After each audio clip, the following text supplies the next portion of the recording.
What's up, diggity dogs? I just made a mess in the other room. High five. You're watching Fugitive Red Eye, and welcome to another episode of Red Eye Responds. Today we'll be responding to a channel by the name of Wicked Binge, which to me is just a fucking terrible name for a channel, but, you know, the content they make is kind of hit or miss in my opinion. Sometimes they actually make pretty decent content, otherwise not so much. They do a common thing where they rank different series characters from good to evil, and I'm not gonna lie, I tend to enjoy those videos quite a bit. I've watched quite a few of them. You know, they just start with the most good character, and then rank them all the way up to the most evil. The one we'll be talking about today, they actually did in reverse, where they start with the most evil, supposedly, and start working their way down. And though I really typically like this series, there's been a couple of times I've disagreed with them, but never to the extent that I disagree with them on this one. I think a lot of their choices are fucking stupid on this and don't make any sense. So I've been rewatching The Office lately for like the 30th fucking time. I don't know how many times I've watched this show, to be perfectly honest, but it definitely is literally more than 10. It's a good show. I enjoy it quite a bit. But as of that, I saw they had a video called The Office Characters Good to Evil. And I'm like, interesting, I want to watch this. And, well, I disagree with a lot of it, so why don't we jump in? So I decided to forego the intro this one, we're just going to jump right into it.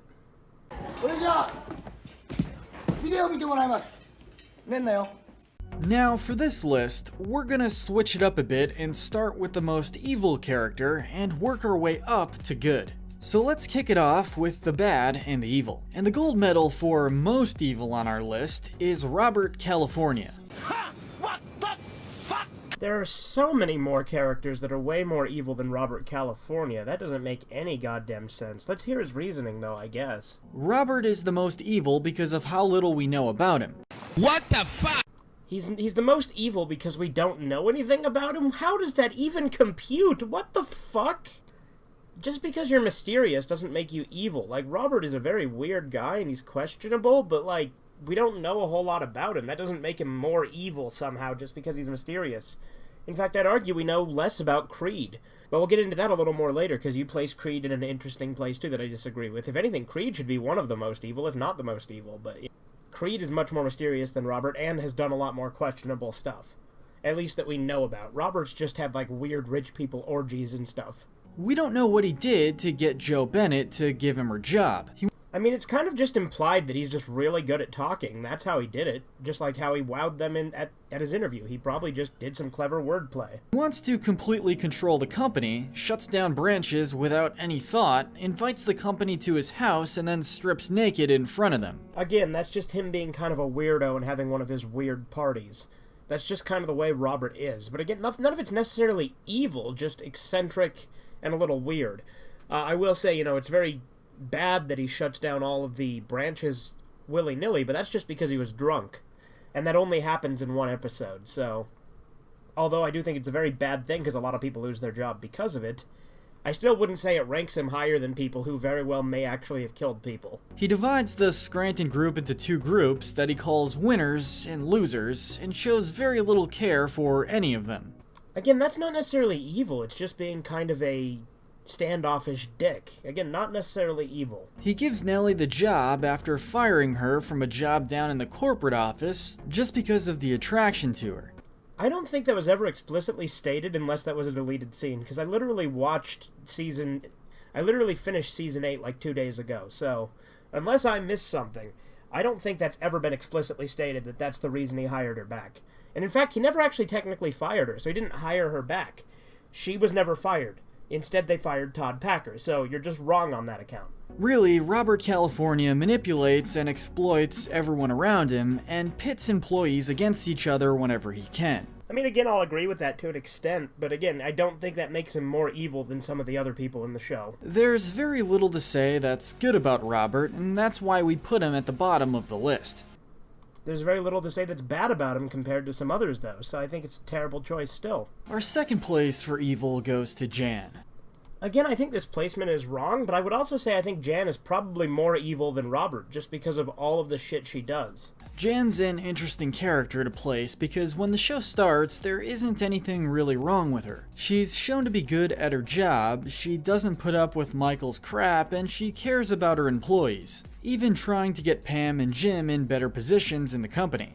While all of that's true, I still think that she's definitely outweighed by the crazy side, especially seen in later seasons. But after Jan starts dating Michael, we start to see the darker side she has. She skips work to come see Michael, hires an assistant she finds hot, and there's hints at her sleeping with him. Not to mention that assistant's only 17 at the time, so depending on what state she's in, that's illegal.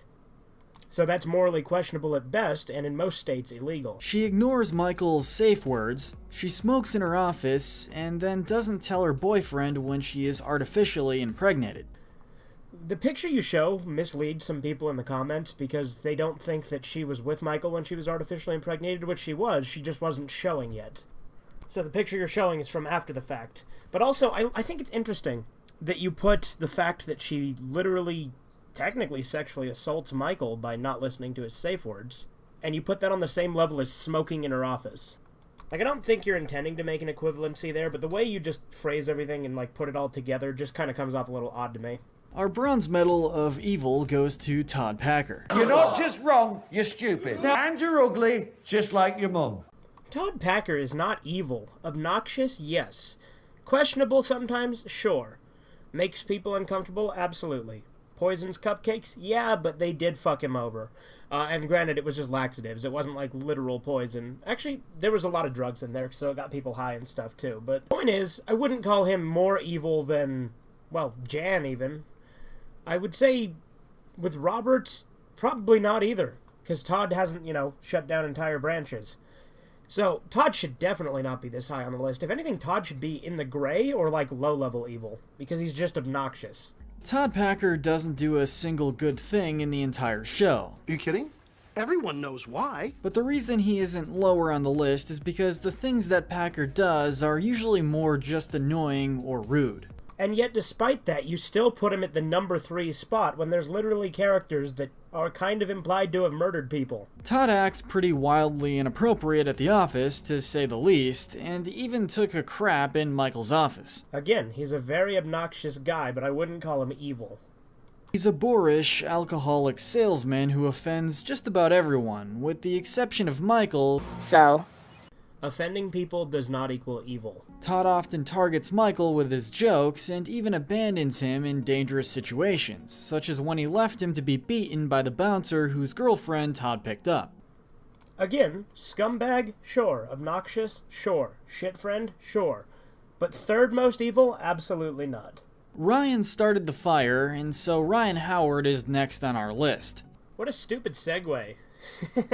Let's let him continue. He is a lot like Jan, where at the start of the show, he wasn't a bad character, but became worse as the show went on.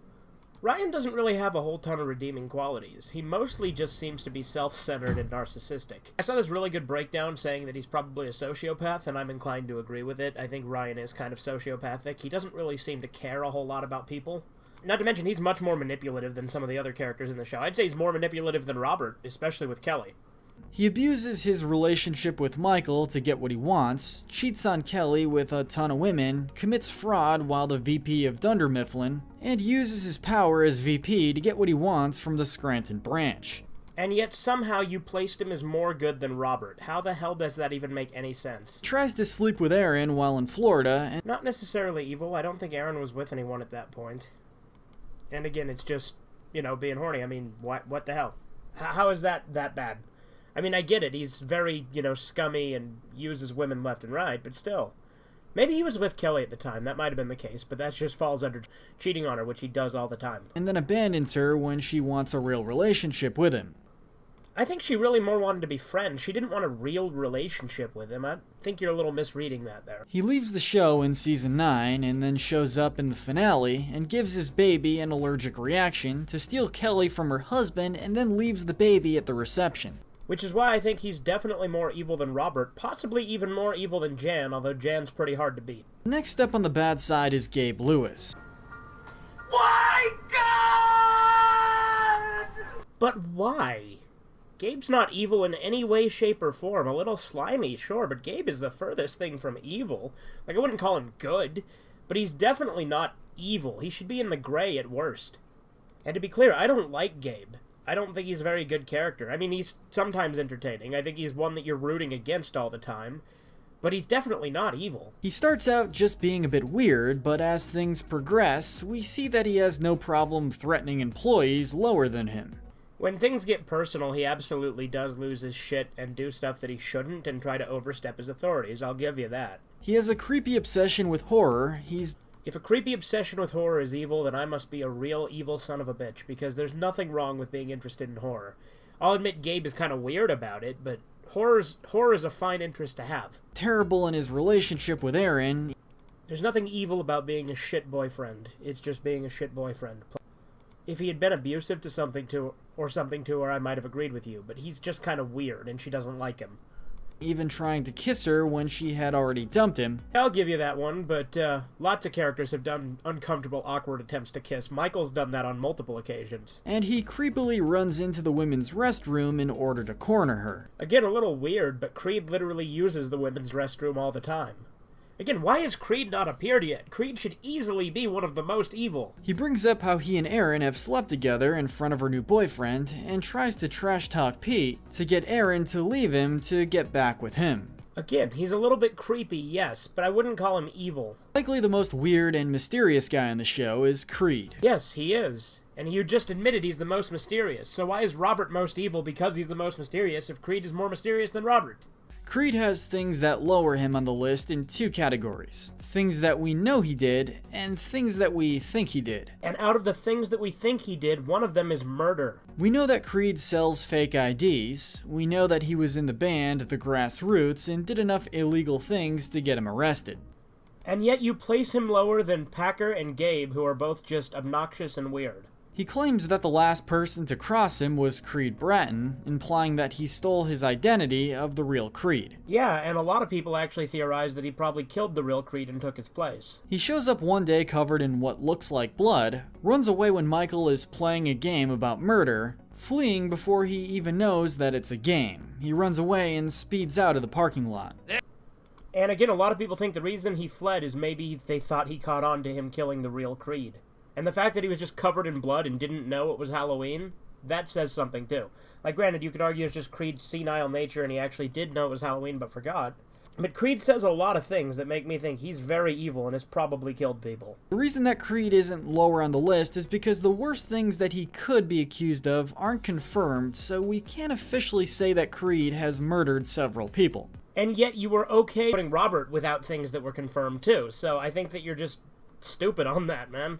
Because Robert, you didn't give any real reason. With Creed, there's a lot of stuff that we think he probably did, but we don't know for certain. Last on the bad side of things is Angela.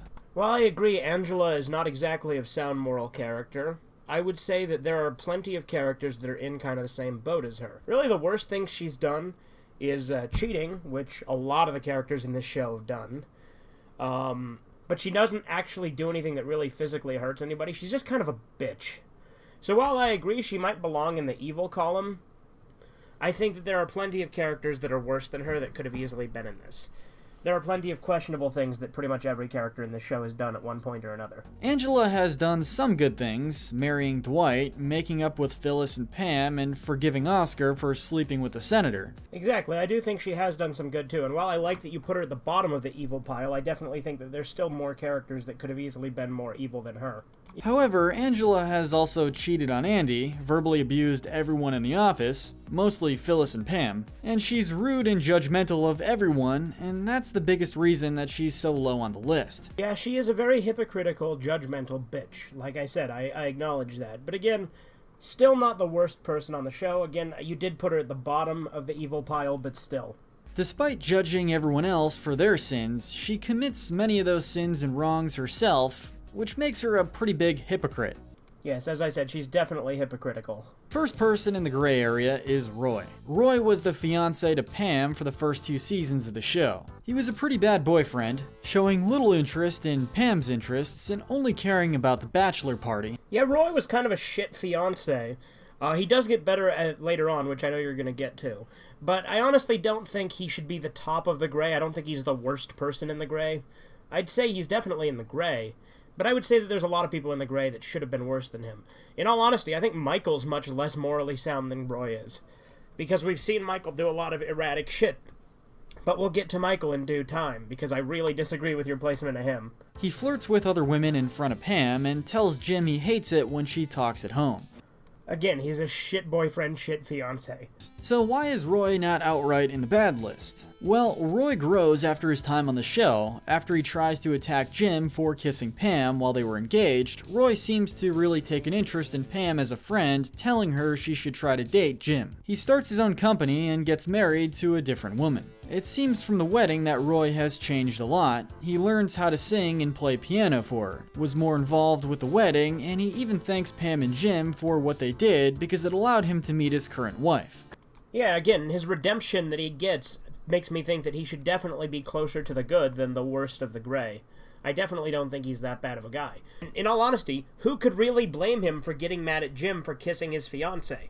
I think he did overreact to an extent, but in all honesty, when people play up the Jim and Pam relationship, when you think about it, it is still technically immoral. Up next is Meredith. Meredith is a pretty bad mom. She's an alcoholic who isn't afraid to drink at work, going so far as to lick hand sanitizer just for the alcohol in it. Yeah, you know what, this is one of the few placements I actually think I kind of agree with, but I do think there's also still probably characters who have done worse things than Meredith. Meredith is a shit mother, she's an alcoholic, and she's a total flake. And she does a lot of immoral stuff, which I'm sure you'll get into in a minute. But still, in all honesty, I think she should have been ranked more evil than Roy. She's usually pretty abrasive and usually rude to her co-workers as well. I don't think she's rude. Overly sexual and gross, yes, but I don't know about rude. I mean, I guess if you're using rude in that definition, yes, but I don't think she's, like, malicious with them at all.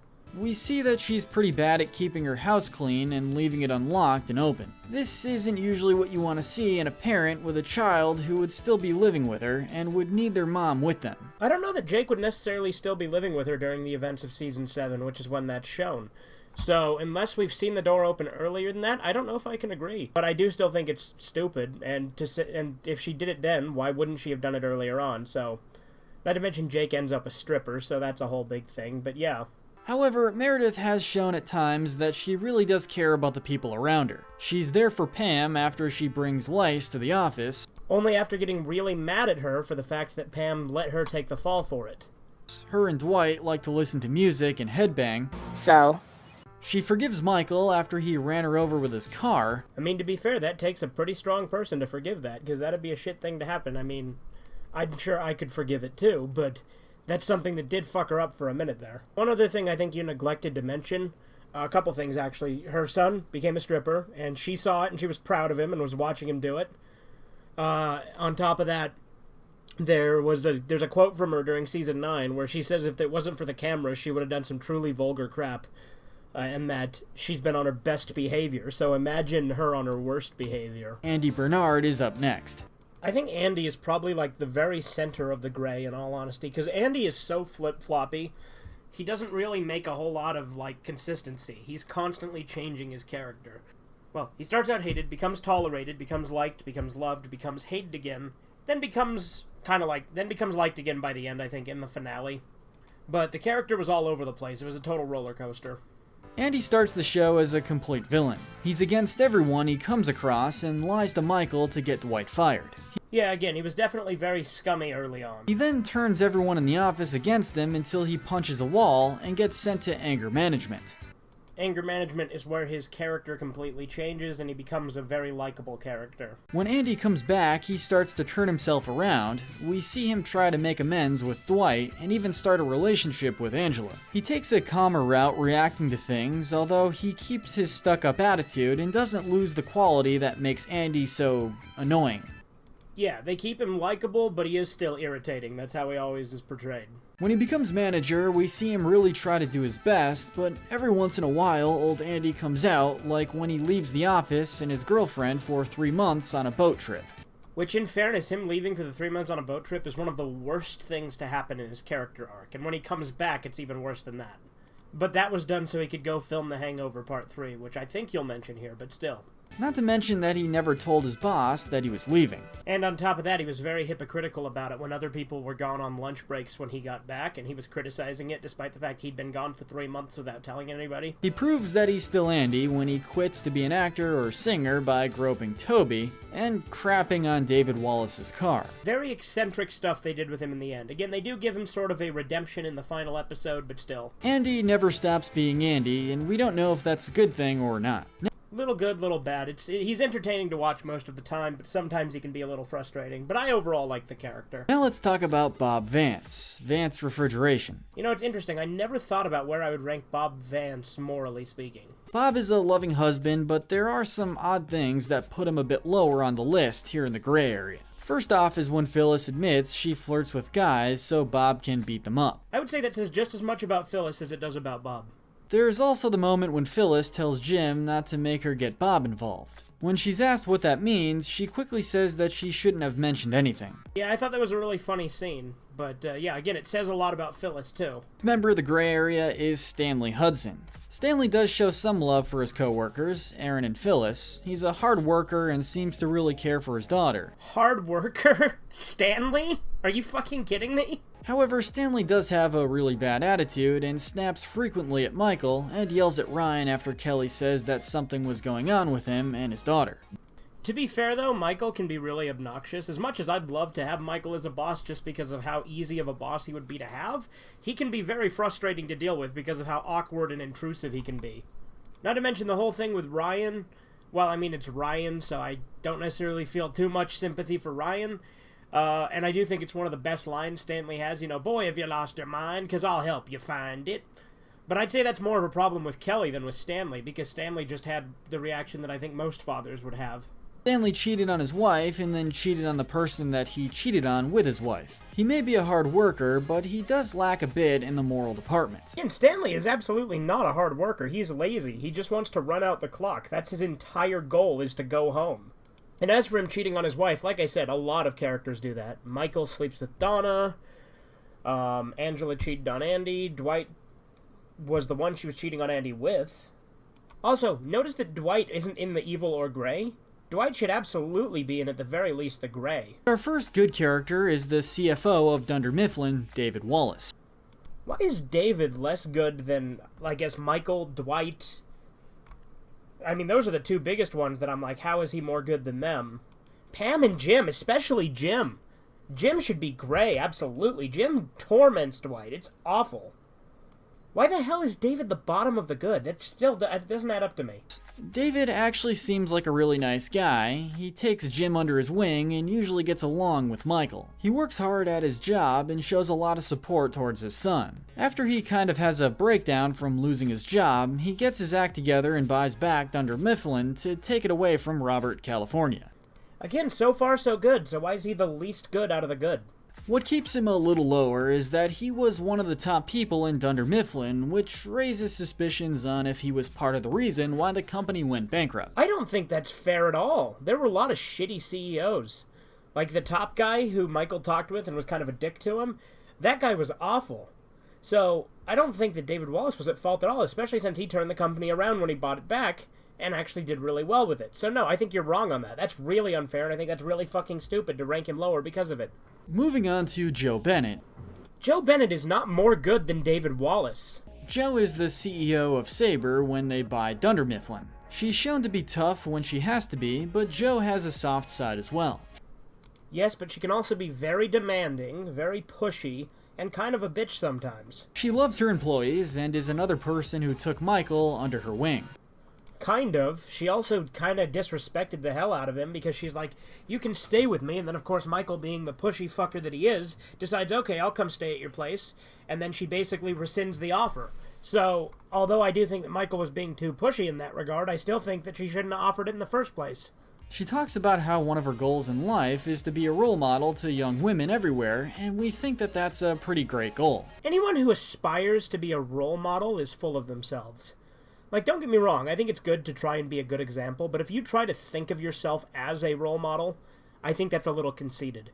Like, I think it's fine to say that you aspire to be a good influence and you want to be the best you to be a good example, but to think that you're a role model, I think, is a little full of yourself. She admits that she hates how she sells cheap printers and then later quits her job and hopefully finds something more meaningful for her to do. That's another thing. Those printers explode and catch fire, and she tries to cover it up, and you're saying she's better than David Wallace. Finally, we get to our main character, Michael Scott. Michael Scott is absolutely not a better person than David Wallace. I love Michael Scott. He's my favorite character. I would love to work for Michael Scott. It'd be a very interesting ride. But Michael does a lot of immoral things. He tries to kiss Pam, which of course she rejects. Sleeps with Donna, who was married. He's very reckless and dangerous in the warehouse all the time. He's just kinda, I would say Michael definitely belongs in the gray. Michael means well, but he is very ignorant. He doesn't really know how to talk to women, or Oscar when he finds out that he's gay. Again, I do think Michael always means well, so, I mean, that is something going for him to be good, but I think that you didn't take that into account for other characters, so I think it's a little bit unfair that you're taking it into account for Michael. Also, I notice you're placing Jim clearly as more good than Michael, which I also disagree with, because Jim's pranks get really out of hand. And he stereotypes people often, like when he thought that Stanley was gonna be great at basketball. Yeah, but it was really funny, wasn't it? It definitely does have a lot of that stereotyping, though, especially earlier on. I think they toned it down a little bit after Season 1, but he still definitely does it. He doesn't really understand how to make people happy the right way, and often hurts people when he tries his best to help. Yes, he absolutely does. He constantly, makes things awkward or uncomfortable or fucks things up for people. I mean, he always does mean well, I'll give you that. With the exception of when he was fucking Donna, which he wasn't meaning well, he was just thinking with his penis, which, again, hey, it happens. But, again, that's a gray area type thing at best. Lies about having Bruce Springsteen tickets to get people to come to an auction, and lies to an entire class that he would pay for their college education, and then tries to make up for it with laptop batteries. And yet you placed him as more good than David fucking Wallace, who doesn't do any immoral things in the show. He does genuinely feel bad when this type of stuff happens, though. Michael really does love his co-workers and wants them to respect him as much as he respects them. Yeah, I will say Michael is the most human character and also the most relatable character, but I definitely wouldn't say he's one of the most good, morally upright characters. He definitely means well and he's a likable guy, but that doesn't necessarily mean he's morally sound all the time. He is good at his job, and we can see that he really loves his future wife, Holly, and has a whole other phone just so he can take pictures of his kids.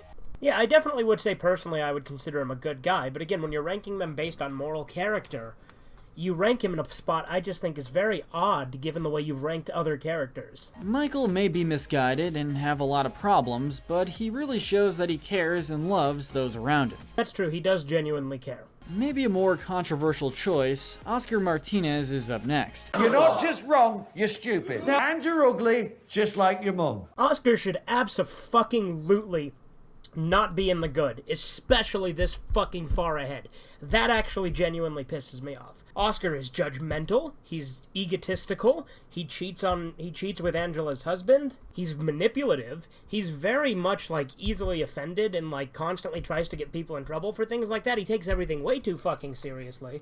I'd argue Oscar is just as judgmental as Angela, but in different ways. So, abso-fucking-lutely not. He should not be in the good, especially not above David Wallace, definitely not above Michael Scott, who I also think should just be in the gray. Oscar should probably be, like lower tier evil, in all honesty. There is no way in hell he should be this high up. Oscar has a big tick against him because he helps Angela's husband, a state senator, cheat on her. In layman's terms, he cheats. Just not the one, he's not the one in the relationship. But I don't think that makes it any more right. He's also very much a know-it-all and isn't afraid to show it. Yes, but he takes it to a whole other condescending prick level, and on top of that, he also is very fucking judgmental and constantly judges everyone around him. However, he won't hesitate to call people like Michael and Andy out on their ignorance. That's not a positive.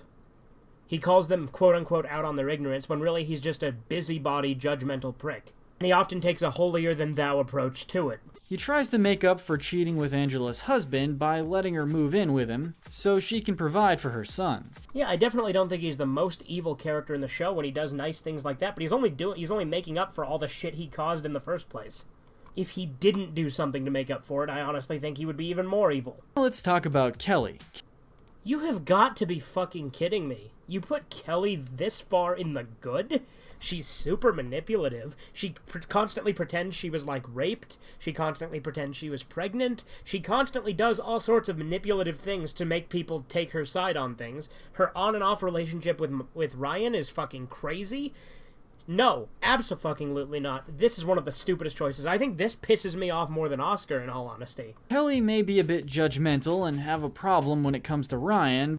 Understatement of the goddamn century. But she's still a sweet person. I disagree. I don't think she's a sweet person. I think she's a manipulative person. Because, again, there's literally a time when she gets called out for being vindictive and faking bad customer reviews on Dwight and Jim, and her response to it is claiming that she was raped, and Michael says, you can't keep saying that every time something doesn't go your way. Which implies she does that all the time. Do you know how fucking dangerous that is? Absolutely not. Fuck Kelly. Like, I like her as a character, but she is a shit person. She talks a lot about everything going on in her life, which can be annoying, but that is the least of her problems. She has much more flaws than that. we don't think this should go against her on the morality scale. And I don't think it should either. But I do think all the manipulative shit that I've already mentioned like 3 or 4 times should. Kelly cares about many of her coworkers like Jim and Pam. She was willing to stand up for herself when Michael was being his ignorant self. Well, I think standing up for yourself is an important thing to do. I don't think that slapping him is really justified there. Like, I understand why she did it, but, you know, violence against words is never something I will tolerate. Like, again, he kind of had it coming to an extent, but on the other hand, I don't tolerate violence. And so I wouldn't necessarily put that as a point against her, nor would I put it as a point of good towards her for standing up for herself in that regard. And she takes her job seriously from what we see. What the fuck are you talking about? I don't think she cares about her job. She just likes to fuck around. She's just there to have fun, I feel like. I don't think she really gives a shit about the job itself. Like, I'm not saying she does it poorly, but I don't think she's, like, super dedicated to it either. Such as when she trains the accountants, and from her talks about meetings with Michael. When she trains the accountants, it's literally just her training them to, like, goof around on the phone, too. She's like, you can answer with a fake little accent, and you can do this. Like, granted, yes, she does, you know, scold Angela for being very rude to the customers, so there's that. But I think that she only cares to a certain degree. I wouldn't call her the hardest worker on the show. That would be Dwight, which, again, I don't agree with your placement of him at all either, but, you know. Kelly leaves her husband for Ryan, but to be honest, we think that some of the bad things she does is just because of Ryan's influence. And personal responsibility be damned, huh? No, it takes 2 to tango. She's just as much at fault as Ryan is. I don't care how manipulative Ryan is, she still is cognizant. Fuck you. We'll throw in Karen next. I mean, in fairness, I can't think of anything Karen does that's super bad, so I guess that's fair. We don't really have anything negative to say about her. She is professional and pleasant, and she definitely seems to be a bit out of place at Scranton. Exactly, I agree. Karen's alright. Like, she's not, like, a very interesting character, but she's fine. But what I don't get is why is she ranked less good than Dwight? Or Jim. Fucking Jim. That said, she is quite ambitious, certainly in comparison to many of her colleagues. I mean, I think ambition in the workplace is a positive. We'll also give a quick mention to Toby here as well. So you're gonna give that to the possible Scranton Strangler? I mean, granted, that's all based on fan theories. Toby's morally alright. He does do some questionable stuff, like when he puts his hand on Pam's leg, for instance, and tries to get with her. And he's a little creepy sometimes, but I think Toby's funny. I think his dynamic works best with Michael. And Toby does typically mean well. I do think he's probably always trying to be a good person, so I don't necessarily think you're wrong in putting him in the good. But I do think that he is not less good than Dwight, number 1, not less good than Jim, number 2. I know I keep bringing this up, but still. He's a nice guy and treats everyone with respect. For the most part, yeah, I'd agree. He does treat most people with respect. Being as soft-spoken and mild-mannered as he is, he doesn't leap out as the most memorable guy. I disagree. I think Toby's really funny. I think he's one of the better characters just because of his dynamic with Michael. If it wasn't for his dynamic with Michael, I'd agree with you, but I don't. I think that his dynamic with Michael makes up with that. But he definitely earns a spot on the good list. That's all you gotta say about him? I mean, fair enough, but still. Next up, we're gonna throw in Daryl. Daryl should absolutely be in the gray. Daryl treats Michael like shit. Like, rewatching it a few times, I don't like the way Daryl treats Michael early on. It's uncalled for. Like, yes, it's Michael, But sometimes Daryl can go a bit too far, in my opinion. Like, when he shares that picture with Jan, despite the fact that Michael accidentally sent it to him, fine, whatever, Michael's stupid sending it to him in the first place. Or when he takes a picture of Michael's pay stubs and sends it to everyone. Or when he harasses Michael for wearing a woman's suit and then tells everybody about it. Like, Daryl is kind of a dick, especially earlier on. But it doesn't really go away either. He's really finicky about his stuff when he stays with Jim and is kind of an asshole about that too. Like, again, I wouldn't call him evil, but I'd say Daryl's probably in the gray. One could argue that Daryl, along with Jim, is one of the most normal characters on the show. Normal? Sure, but, morally upright, not so much. Again, I wouldn't call him morally bankrupt either. He's more of a gray area guy, which again, I guess normal does kind of apply. He's a pretty chilled out dude. Yeah, but when he gets pissed off, he's a real bitch about it. And he often becomes cold and distant when he's upset, so I don't know, I kind of disagree. I do think he's chill most of the time, but when he has his moments, he has his moments. He's funny, and let's not forget, he likes to take advantage of Michael's naive nature. Yeah, exactly, taking advantage of Michael's naive nature. That's normal and funny, but that's not something that that I would consider morally upright. That's definitely more of a gray area type thing. At the end of the day, Daryl is an all-around good guy. I would say I agree for the most part, but again, I think he definitely should be in the gray, just because of the way he treats Michael and how he gets when he's upset. And just how he gets with his stuff with Jim. And there's a lot of little things that kind of add up to make me say Daryl's more of a gray area guy, or at least low-tier good. The motherly figure of the office, Phyllis, is up next. I disagree. I think Phyllis is actually kind of gray as well. Because, again, she flirts with men so Bob will beat them up. That's fucked up. Phyllis is also very manipulative and very catty. Like, when she gets to be the leader of the party planning committee, she blackmails Angela. She's not exactly the best person when you think about it and see some of the sort of conniving things she does. She is a real sweetheart. Sometimes, sure, but she's also very passive-aggressive and manipulative. And gets along really well with her desk mate, Stanley. Yeah, she gets along with people well for the most part, but when she shows her dark side, she's kind of a bitch. And when they think that it's possible that she might be Aaron's mom, she tries to do her best to act like a mother to Aaron. When Phyllis finds out that she isn't, Phyllis keeps it a secret for a bit longer. Yeah, that was a nice little arc. I thought it was kind of sweet. So she doesn't have to break her heart. Again, very sweet. She is a bit lower on the list because she does admit to flirting with other men. So that Bob will beat them up, and you even left out the part that she blackmailed Angela, but, that's fine, I guess. Now it's time to talk about the future Mrs. Michael Scott, Holly. Holly is not less good than Dwight and Jim. I know I keep making this comparison, but the fact that Dwight and Jim still haven't showed up is ridiculous to me. Holly is basically the female Michael Scott. Yeah, but I would say she's a lot more morally good than Michael is, because Holly doesn't really do anything I would consider wrong. She cares deeply about her job and the people she works with. She decides that she needs to move back to Colorado to take care of her parents that aren't doing so well in their older age. She owns up to the mistakes she makes and tries to treat everyone with kindness. Yeah, again, in all honesty, I think Holly might be she should be like top tier good. She should be like one of the best good characters in the show. She isn't perfect though, joining Michael and accidentally letting the whole company know that the Buffalo branch is going to be shut down. Yeah, I would agree that's very stupid of her. But on the other hand, I would also say that that's more Michael's fault than hers, because he helped her write the bit and kind of came up with that. So she just assumed that they already knew, which I think was kind of stupid for her to assume, but still, I wouldn't say that that's like the worst thing ever. And treats Kevin like he has special needs. That's not her fault. That's literally because of Dwight. Dwight told her Kevin was retarded. So the fact that she thinks that he is Dwight's fault. So she's just trying to be nice and be accommodating to him. So fuck you for counting that against her. Which Dwight takes advantage of to trick her into treating him like this until she embarrasses herself. Quote unquote, which Dwight takes advantage of? No, Dwight put that idea in her head, you moron. These things weren't entirely her fault, however, so she ranks higher than Michael. And I honestly think you should have ranked her higher than you did. It may be something that needs a bit of explaining, but we think Dwight deserves the next spot. Okay, finally we get to Dwight. Again, he should not be this far up in the good list, but he also is not less good than Jim. I would say Jim is worse than Dwight.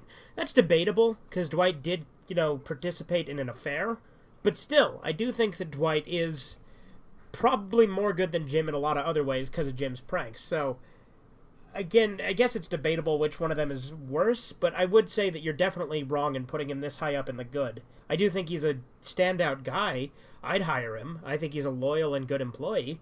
And I think that overall he also means well in his own way.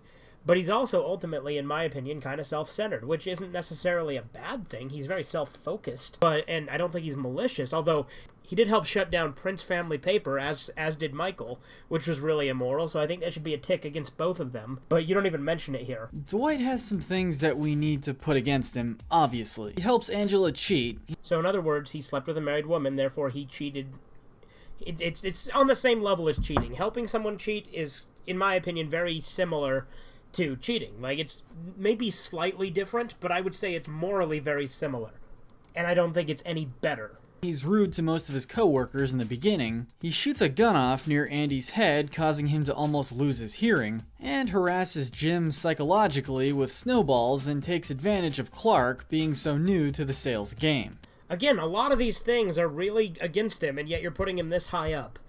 I also think that the harassing Jim with the snowballs thing, yeah, was going too far, but with how far Jim went with other things, I don't necessarily think I care. I think Dwight was kind of justified, in all honesty, just because of how far Jim pushes him. And with Clark, yeah, sure, but Clark was kind of a skeevy little fucker anyway. Again, I don't necessarily think that justifies it, but I think that, again, these things all count against Dwight, so I'm surprised you put him this high up. However, his loyalty and friendship to Michael is admirable, For the most part, yes, but not when he backstabs him a few times, which does happen periodically throughout the series. He and Jim make a great sales team and eventual best friends. Yeah, and the fact that he can even reconcile with Jim in the end, I think is admirable, but still, I don't think he should be this high up. He makes a great manager for the Scranton branch after Andy leaves, and he eventually works out that his employees are important to get along with.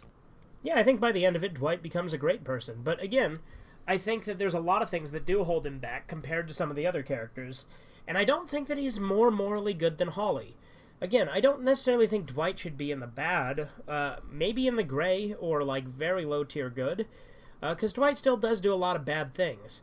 And again, I don't think you're even going to mention Prince family paper, which is something I always thought was one of the more scummy things that Dwight and Jim did, which granted they were sent to do by corporate, but still. He cares deeply about Angela and his son Philip, and spends a lot of time taking care of his cousin. Yeah, I do think Dwight is a good person, especially by the end of it. And again, I'm a person that's big on redemption anyway. I don't necessarily believe negative things immediately make someone a bad person forever. I think people can redeem themselves, and I think Dwight does that masterfully. Not to mention, he wasn't, like, the most terrible guy in the first place. I think the worst thing he did was probably his affair with Angela and the Prince family paper thing. I think those are, like, the two kind of worst things that he's done.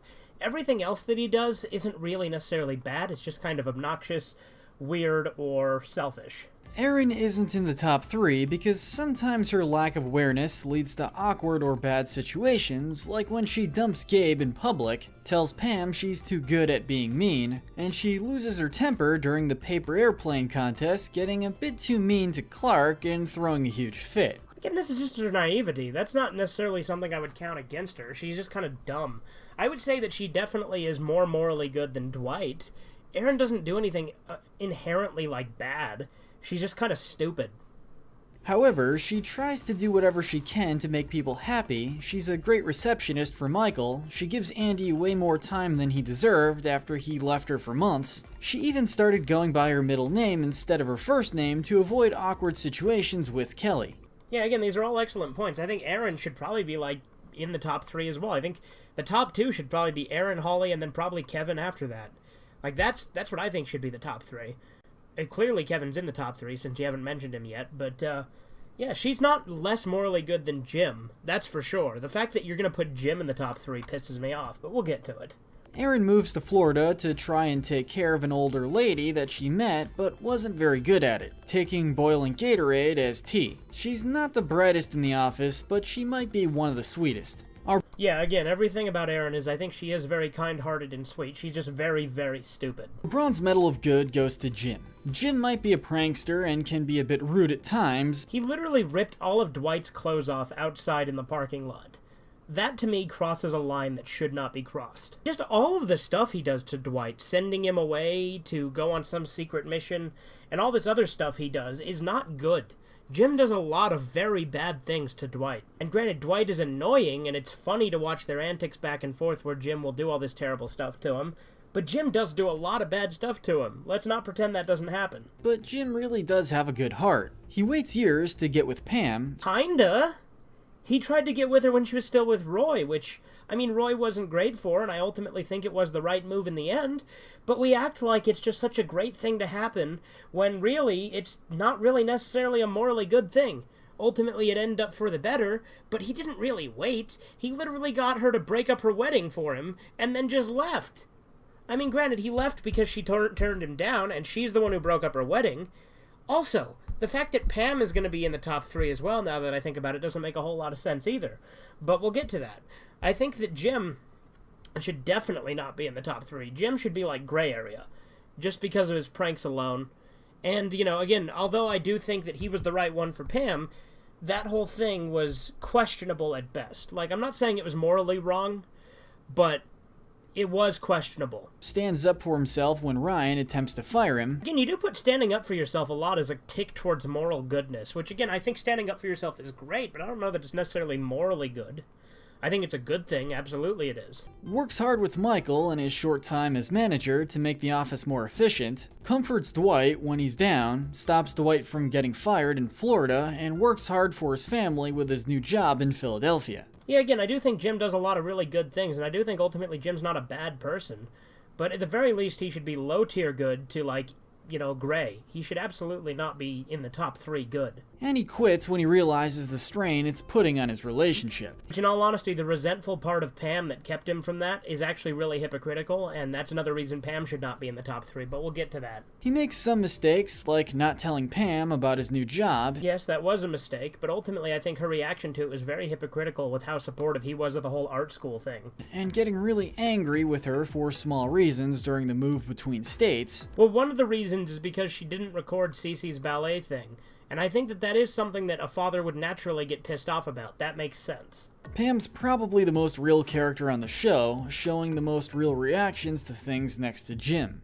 That's debatable. There's a lot of characters that are very real in the show. There's also some really cartoony ones like Creed and Meredith, but there's a lot of realistic ones in the show too. Originally, she tries really hard to make her relationship with Roy work. Pam's a very talented artist and finally gets her time to shine at the end of the show with a huge mural. Yeah, and I think that the whole art thing was very good, but I do think that she was very hypocritical when she got mad at Jim for his company thing, when Jim was very supportive of her for the art school thing, which granted she sees the error of those ways by the end, but it takes her a while. She can't be given the gold medal because of her kissing Jim while she was engaged with Roy.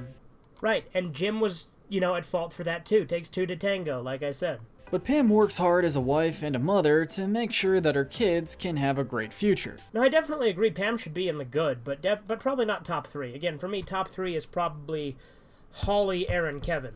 That's probably my top 3 for the most good, morally. Like, they're not my favorite characters, but they're the most morally good. She supports Jim getting a better job, and she supports him getting a better job eventually. At first, she's not very supportive. By moving to Austin, Texas, so that he can continue his career. Pam spends most of the show unhappy with her life, so it's a great feeling to see Pam come into her own as an artist and a woman. Her story arc with Jim is very important towards the show. I think it's a central focus of it. If anyone were to be like the main story, it would probably be theirs.